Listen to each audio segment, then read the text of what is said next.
Hello and welcome to the Storyteller Circle with B. Dave Walters. This is where we talk about all things storytelling, gaming, character creation, anything about weaving a narrative. So this is both writing, playing, anytime that you're creating a world that you need to share with people. And what I would like to talk to you about today is creating memorable characters.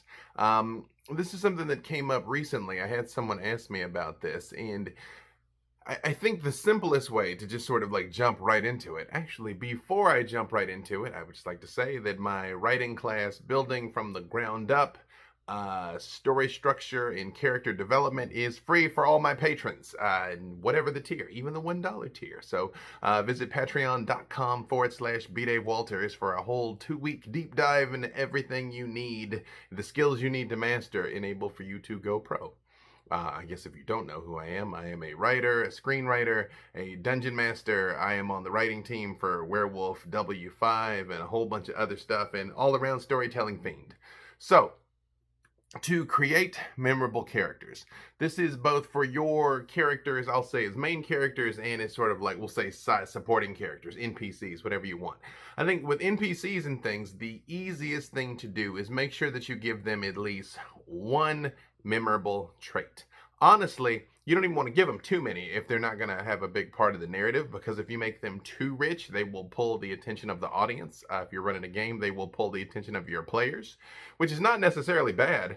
I've had characters that I thought were just kind of going to be a one-time thing that kind of became like fan favorites and ended up like going a long way with them. Like Fawn, season 1 of Long Beach by Night, was just an unseelie satyr who I described her as being very cute, but she carried like a revolver and like a buck knife that she was like ready to fight. People loved that, and Fawn became this huge thing all over my Discord and has come back many times on Long Beach by Night now. If you are a fan of my previous work, there was a Jiao Yu who was there in the Theogony of Kairos. He was just a loyal friend of he was again just an NPC that originally I came up with just sort of as a throwaway for Thorn Nightshade, Alquin's character. But again, he just ended up, people loved him because he was just like sweet and would do anything for Thorn. Again, the key is just give them one thing people can remember. It can be a voice, it can be an accent, it can be a mannerism. Even when you are describing characters, never make it just the dwarf. Make it the dwarf with the limp, the goblin with the shifty eyes, the half-elf with the haughty personality, the Nosferatu with the terrible face but vibrant, lively eyes. Again, Naki, another NPC that I have in Long Beach by Night and some other stories. She's essentially a huge fangirl, but she kind of looks like a fish. But that dichotomy of the fact that she looks so terrible, but she's got such bright, lively eyes, sticks in people's minds. So even when you're coming up with characters on the fly, like in a gaming context, look at how you can just add one distinguishing detail. It can be so simple as a scar, a smell, a thing they say, a way they say it, anything, because then it'll be easier for you too when you're like, this is the noun that adjectives, and you can keep track of that yourself, and it'll keep these characters alive in your own mind, that you remember, oh, this is the alcoholic's Verfnabelin Deep Gnome, right? Got it. That's the difference between the kleptomaniac's Verfnabel and Deep Gnome, and oftentimes a lot of those things can be easier to come up with on the fly than names, especially when you're just coming up with something. Pending how your brain works, you might not be good at names, which, by the way, if you're not good at names, keep a list of them nearby, or keep a website pulled up like Fantasy Name Generator, which is really great. It is just that. So you can kind of like scroll through real fast and be like, ooh, I'm going to locate this or that. And then you just kind of have it, So that's a useful thing to do. Now, if you're talking about major characters or player characters, or in this case, even major NPCs that are going to have a huge impact on the story. They're not necessarily someone the characters are going to meet once or twice and then never again. Kind of expand upon this idea, but sort of start around like a central principle of who this person is. if you're going to be playing this character, especially if you're going to be streaming, especially if you're playing like on streaming for a long time, even if it's just a one shot, you should. But especially if you're going to be going on a long way, the best thing you can do for yourself is have a very rock solid idea of who that character is. Because if you know, you will be able to react very quickly in the moment. I know who Victor Temple is on LA by Night very, very well. I know who Freely is now on Silver and Steel very, very well. So when they're confronted with things, I do not ever have to debate or deliberate on what they would do because I know who they are. So I can act quickly. Boom, you know? If I'm presented with a challenge or a debate, I can answer it. If I have to interact with a character, I know their moral compasses. I know their strengths and I know their weaknesses. And I know when their weaknesses are appealed to, what's going to work on them even if it wouldn't work on Dave. I know what would make them be selfless and self-sacrificing. I know what would make them stand there and watch someone die. And because of that, I can act out of that place. So know that about your characters, whether it's a character you're playing, whether it's a character you're writing. Like, who are they? What are they into? What really matters most to them? What would they die for? What would they surrender for? What would they take up arms for? What would they put arms down for? And ask yourself sort of some of these things. Again, I've mentioned before that I've been blessed to do this enough times now that playing something I have never done before is kind of its own reward at this point. I've played enough characters that I sort of found out a lot about myself in the process of making them. I went on a tear of making characters that I thought were not going to be like the one before them, and ended up being a lot like the one before them. I created a chateau for We're Alive Frontier because I just asked myself, the guiding principle was, what kind of person would have survived 17 years of the apocalypse and survived 3 years out in the woods by himself, surrounded by zombies and monsters and animals, right? Who does that dude have to be? Sorry. In We're Alive, they are not zombies. They are infected. Shout out to KC. But yes, with infectious killing machines. Who did that dude have to be to make that? And what does that do to a person? So that was the guiding principle of Chateau. And he ended up being, the spiritual leader of these people. Don't want to spoil the show if you haven't seen it. But when I made Victor, I intentionally wanted him to be not that. I didn't want him to be a reluctant leader of an ungrateful group of people that don't listen to him. But that's just what happened. That's both the way the dice fell, and that's the way that I just responded to the situations. And a lot of that was just me being me. I've said many times, Victor is basically me. If I got bitten and turned into a Ventru tonight, in a few years, I'd kind of have that dude's life. I'd like to think maybe I could do it a little faster than him, but who knows? He did it pretty freaking fast for a kindred, so I might be very mistaken. But that's why it's easy. So then Freely came along, and I wanted someone who, again, was not going to be the face, was not going to be the tactician, was not going to be the mouthpiece. That's why Freely's a halfling of action.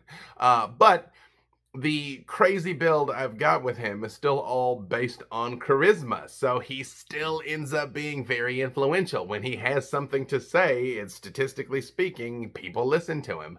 But I very much decided he was going to be an act first and think second type person. He lives his life in a fairly binary way, in the sense that he's like, that's evil and evil must be destroyed. He's not a zealot, but it's very clear to him that he's like, no, this is the right thing, and therefore I'm doing this thing. And now, as I make new characters for new projects, I very much approach it from the standpoint of just, what have I not done? If you come at me now and you're like, I want you to play an Aarakocra that is a kleptomaniac and can fly but is afraid of heights, I'm like, yeah, done. Give it to me. An agoraphobic kobold, yes, give it to me. Because it's just interesting to just try some different variables.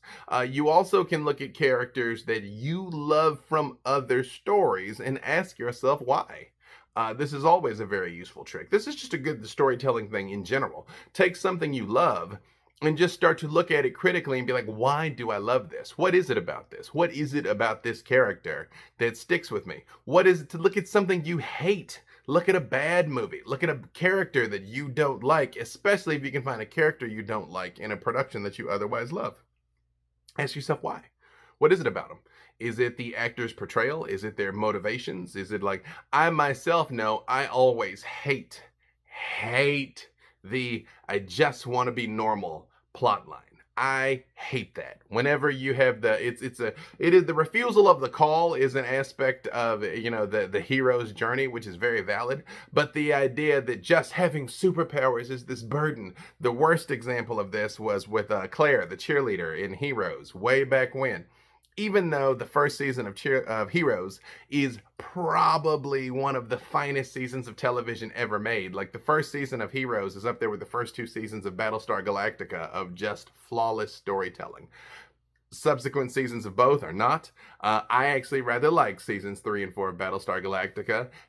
The rest of Heroes was a crime against humanity, especially Heroes Reborn. Tim Kring should never write anything ever under any circumstances, but he did have one really great idea. At any rate, though, that character, which if you're not familiar with Heroes, she basically was indestructible. She could heal through anything and was arguably not killable. And, she's this beautiful young girl. At the time, Hayden Panettiere was still a teenager. And she was just like, I just want to be normal. It's so terrible. The fact that I'm unkillable is so terrible. And it's like, yeah, it's not. Like at all. Like at all. Like if she'd been some horrible Nosferatu Nightcrawler looking person or just had some other negative drawback, maybe. But the idea that it's like you've got literally everything and also might be immortal is not a reason for you to be crying when you're like 16, right? That's just very stupid and very lazy. So I advise you against that. Because the reality is that I just want to be normal plotline is stupid because the audience doesn't sympathize with you at all. The audience doesn't feel that way at all. The audience right there, sitting there right then is like, yeah, I can't fly and I'm not super strong and I don't have spider sense and I'm not immortal and trust me, sign me up for it, right? So try and steer clear of cliches like that. I mean, I don't know. If that's just like super your jam, you could do it. People keep doing it. I'm just telling you, I think you're going to find it'll ring a little bit hollow. So what is their motivation? Who are they trying to be? Again, this is also true of major NPCs. And you can give your characters depth by subverting that convention a little bit. You got to remember something, especially with villains. Every villain is the hero of their story. To them, what they're doing is absolutely right. With extremely rare exception, no one wakes up in the morning thinking to themselves, today is the day I go be terrible. I mean, I've played with people that are like that. I'm looking at you, Alex Ward, and you, Todd Kenrick. But for the most part, that's not how people think. That is not how intelligent minds function. People do things for a reason. So if your bad guy is like, I'm the bad guy because I'm the evil wizard, that's shoddy storytelling, and you need to revisit it and flesh that out some more. If your reason your orcs are attacking is because they're orcs, that's shoddy storytelling. Do not do that. I've said that every time. Intelligent creatures have reasons for the things they do, even if the reasons are wrong. But if you're doing it really well, they should have super compelling reasons. They should have, it's like, oh, that totally makes sense that you're doing this the way you're doing it. You just kind of can't do what you're doing, and then that's your conflict, right? But theoretically, the extent to which your heroes can be like, that is the bad person and therefore we must destroy them, and it is just like crystal clear and obvious, night and day, you probably haven't done a good enough job of like instilling some nuance there into that story. Like I've done 2 in the D&D game that I run on my Patreon. Patreon.com/BDaveWalters, D&D, Vampire, World of Darkness, whatever you want. But they've encountered 2 different societies. One that was all run by succubi and pit fiends. They didn't know this at first. They found out that it was succubi and pit fiends. But it was just all hedonism. They basically found Faerunian Vegas. And they were just giving these people everything they wanted, anything their hearts desired they could have, because they found out that the demons were basically feeding on their positive emotions. That's what the succubi were feeding on, and the fiends were also when they went too far and then felt terrible afterwards. And the heroes wanted to free these people, but again, they asked them if they wanted to go home, and they didn't, and the demons were kind of like, yeah, okay, we're demons, but they're having the time of their lives, literally. So are we so terrible? Like they're just gonna go back and be serfs in indentured servitude and like never have like another warm meal or a hot bath in their lives, and here they can just eat, drink, and be merry all the time. Are you sure we're the jerks? Then I had a different setup where they just very recently liberated a kingdom that had peace and safety and tranquility, but basically kind of had a military dictatorship, more or less. It was one of those places like when the Justice Lords and Justice League went over in the world they lived in, the Gotham there, that just basically was just strict adherence to the law for everyone. But there was no crime, there was no pollution, there was no murder, you know. I don't know. Is it terrible? I don't know, right? And they really had to like weigh that. And that bad guy, was actually lawful good. She's just a zealot, you know. She's like, this is the way to keep people safe, and they're safe, you know. And people are like, well, but they're not free, and they're like, constraint breeds freedom, you know. And you know, things went where they went after that. But those are ways that you can switch it up and create memorable characters out of the process of, again, take someone from a movie and just reskin them. But like, if you don't make it too terribly obvious, if you reskin them, like if you have them meet John Wick, make him hate animals or something, you know. If you're gonna reskin Legolas, um make him like very terrible with sword fighting and will only fight with a bow, and if you get close to him will scream and run away and hide, you know. Like, subvert what they expect. Always, you don't want to be predictable. Ideally, when you're telling a story, whatever you do is simultaneously inevitable but surprising, which is tough. Because the audience is going to try and figure it out. They're going to try and go along with you. They like the mental gymnastics of trying to figure out where you're going, but they don't want to be disappointed by having figured out every little thing. That's called being predictable. That's bad. So it's a thing to foreshadow there. You know, there's an idea called Chekhov's gun, that if you take the time to describe something in any detail, it's got to come back and be significant. But you can do that and mess with people. I just had a situation, quite unintentionally, when I was running Dungeons and Dragons: A Darkened Wish, and I had them go to the Tavern of the Yawning Portal in Waterdeep, which, if you know anything about D&D, it's just an iconic landmark. And in the middle of the Yawning Portal is a portal to the Underdark, where you can go down into where the big dungeons are. And it's the start of a lot of iconic adventures. But the Yawning Portal is just an iconic location. So I had them go there, I had them describe the place, I had them see everything, and one of the characters jumped in the portal, which was not at all where I thought it was going, and not at all what I had planned. But afterwards, they were like, why did you describe the portal if I wasn't supposed to jump into it? And I'm like, it's the Yawning Portal. I mean, that's just there, you know? That's like, why did you describe the Statue of Liberty if I wasn't supposed to climb it? I'm like, well, because it's a Statue of Liberty. But, you know, I rolled with it, as we must. But it was one of those examples. I guess I just talked about it a little too clearly, and they were like, oh, okay, cool. You want me to jump in it? And I was like, I do not. I do not. But here we are. So those are some things to keep in mind, ways that you can sort of switch things up and play with their expectations in a way that it is going to be pleasing. Also, let the characters, especially when they're major characters, you can do this kind of in passing with NPCs, even as, like, you know, they complain about their girlfriend or their boyfriend, or that their back hurts because they work so long or whatever. But even with major ones, have characters talk about something beyond the fact that it's like, I'm the bad guy, you know?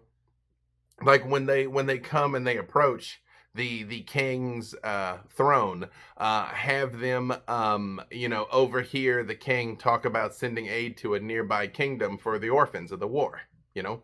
Maybe he's a terrible person, but he still wants to make sure that the children of the soldiers that fell in the battle are provided for. Now you've given him some depth, you know. Now you've added a third dimension to him and going to affect how people interact with him. In episode 1 of this very show, I talked about how I was developing the one shot that I did for Chris Perkins, Jeremy Crawford, Ember Moon, and that bronze girl. But one of the things that ended up happening, spoiler alert, you should go watch the one shot if you haven't seen it yet, Lost Odyssey. It was really great. Spoiler alert, spoiler alert, spoiler alert. I had the Tarrasque attacking a city, and they found out midway through the battle with the Tarrasque, as it's leveling this place, that they'd kidnapped the Tarrasque's baby. You know, that they had a little baby Tarrasque, and she was there fighting to get it back. And once they realized she's fighting to get it back, they switched sides and started helping the Tarrasque, you know? because that's the type of thing that like people don't expect, and now you put them in a moral quandary, especially when you're like, no, the Trask is attacking the city, it's killing a lot of people, but you sort of started it, and then what do you do with that? And different people are going to see it different ways, right? And that's okay. That's dramatic tension, and tension is ratings. So yeah. I think that is enough for now. If you think of something in particular, you can hit me on Twitter at bdavewalters. You can comment on this very video asking me your questions about how you make more memorable characters, especially NPCs and main characters that you yourself play. But again, with all of these things, when it comes to writing, when it comes to playing, when it comes to streaming, if you're thinking about doing it, do it. The only mistake you can make is doing nothing. And with that being said, we'll see you next week. Bye.